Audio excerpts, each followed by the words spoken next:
Hi students, welcome to Karthikeya's academy.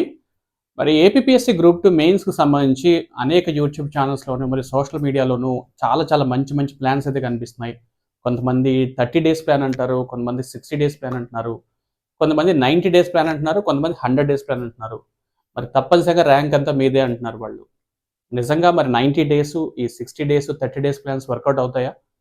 అలా work out అయ్యేలా ఉంటే మీకున్నటువంటి రీడింగ్ కెపాసిటీ ఏంటి, మీ క్యాపబిలిటీస్ ఏంటి, ఇవన్నీ కూడా ఒక నిమిషం డిస్కస్ చేద్దాం. సో ముఖ్యంగా మనకున్నటువంటి 90 to 100 డేస్ని మనం చక్కగా సద్వినియోగపరచుకునేటువంటి కెపాసిటీ ఫస్ట్ మీకు ఉండాలి. సో రఫ్గా ఎవరు ఏ ప్లాన్ చెప్పినా సరే ఆ ప్లాన్కి స్ట్రిక్ట్ అయిపోకుండా మీకున్నటువంటి స్పీడ్ క్యాపబిలిటీని బట్టి మీరు ఈ ప్రిపరేషన్ కంటిన్యూ చేసుకోవడం అనేది చాలా ఇంపార్టెంట్. దీంట్లో ఫస్ట్ బేసిక్ రీడింగ్ అంతా, అంటే కొత్తగా స్టార్ట్ చేసిన అభ్యర్థుల కోసం ఈ వీడియో చేయడం జరుగుతుంది. ఒకవేళ మీరు ప్రిలిమ్స్ క్వాలిఫై, మెయిన్స్కి చక్కగా టైం ఇచ్చారు, మీరు కొన్ని జాబ్స్కి లీవ్స్ పెట్టుకున్నారు, ప్రిపరేషన్ చేస్తున్నారు అనుకుంటే మాత్రం నేను చెప్పిన ఈ చిన్న ప్లాన్లో కూడా మీరు ఒకసారి ట్రై చేయొచ్చు. మీకున్నటువంటి 90 to 100 డేస్, ఫిబ్రవరి 23 ఎగ్జామ్ కాబట్టి మనకున్న టైం టేబుల్ని, మిగతా వాళ్ళ ప్లాన్స్ అన్ని పక్కన పెట్టేసేయండి. ర్యాంక్ వచ్చిన వాళ్ళది, ర్యాంక్ రాని వెళ్ళిన వాళ్ళది, ఇన్స్టిట్యూషన్స్కి సంబంధించిన అన్ని ప్లాన్స్ మీరు పక్కన పెట్టి జస్ట్ మీ ప్లాన్ ఏంటో ఒకసారి డిజైన్ చేసుకోండి. అంటే మీకున్నటువంటి క్వాలిటీ ఆఫ్ టైం ఎంత ఉంది, మీరు ఎంత టైం స్పెండ్ చేయగలుగుతున్నారు. లెట్స్ సే మార్నింగ్ మీరు 4 o'clock వేకప్ అయ్యారనుకోండి, ఈవినింగ్ 11 వరకు కూడా మీ షెడ్యూల్స్ ఒకసారి రఫ్గా అరేంజ్ చేసుకోండి. అంటే there is no perfect plan for success అని ఒక మనకు అనిపిస్తుంది. అంటే ఏది కూడా పర్ఫెక్ట్ ప్లాన్ కాదు, ఇవన్నీ కూడా మనం రఫ్గా ఎస్టిమేషన్ చేసుకుంటూ వెళ్ళిపోయే ప్లాన్సే. కొంతమంది ఒక గంటలోనే దాదాపుగా 10-15 పేజెస్ చదవగలుగుతారు, కొంతమంది 5-6 పేజీలు చదువుతారు. సో నాలాంటి వాళ్ళైతే 1-2 పేజెస్ కన్నా ఎక్కువ చదవలేరేమో.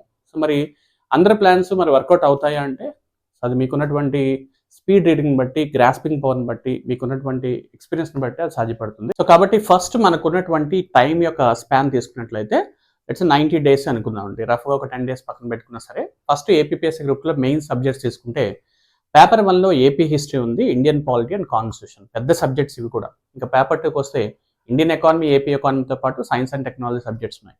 ఇవి కాకుండా హిడెన్గా కరెంట్ అఫైర్స్ కూడా చాలా ఎక్కువ పాత్ర వీటిలో మనకు అనిపిస్తుంది.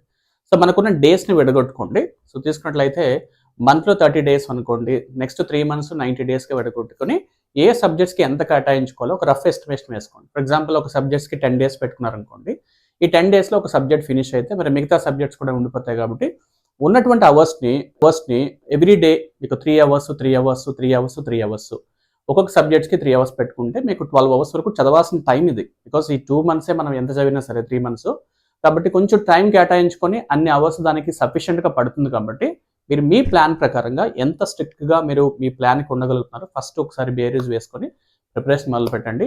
ఒక 1 week 10 days చదవగానే మీరే బెస్ట్ ప్లాన్తో బయటకు వస్తారు. ఇంకెవరి ప్లాన్స్ కూడా మీకు అవసరం కూడా ఉండదు. వై? బికాస్ చదివేది మీరే కాబట్టి మీ ప్లానే మీకు పర్ఫెక్ట్గా వర్కౌట్ అవుతుంది. అండ్ ఎవ్రీడే చదవండి, ప్రతిరోజు సఫిషియెంట్ టైం చదవండి, అండ్ దాని తగ్గట్టుగా టెస్ట్స్ కూడా బాగా ప్రాక్టీస్ చేయండి. రిఫరెన్స్ బుక్స్ కూడా ఒకటే ఎక్కువ పెట్టుకోకండి, ఒక బుక్ రిఫరెన్స్ సరిపోతుంది. లేదు అంటే మీరు రన్నింగ్ నోట్స్ ఆల్రెడీ ప్రిపేర్ చేసుకుంటే అవి చాలా బాగా ఉపయోగపడతాయి.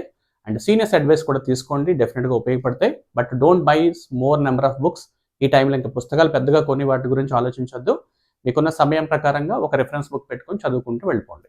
అండ్ టెస్టులు మాత్రము బేసిక్, ప్రైమరీ మనం కొంచెం హై లెవెల్ టెస్టులు రాసుకుంటూ ఉంటే మాత్రం స్కోర్లు బాగా పెరుగుతాయి. విజయం సాధించాలంటే దగ్గరదారులు అంటూ ఏముండవు, పర్ఫెక్ట్ ప్లాన్స్ అంటూ ఉండవు, అండ్ వేరే వాళ్ళ ప్లాన్స్ మనకు సోట్ అవ్వకపోవచ్చు. కాబట్టి ప్లాన్ ప్రకారంగా వెళ్లకుండా ఒక సిస్టమేటిక్ ఆర్డర్లో మీరు రెగ్యులర్గా చదువుతుంటే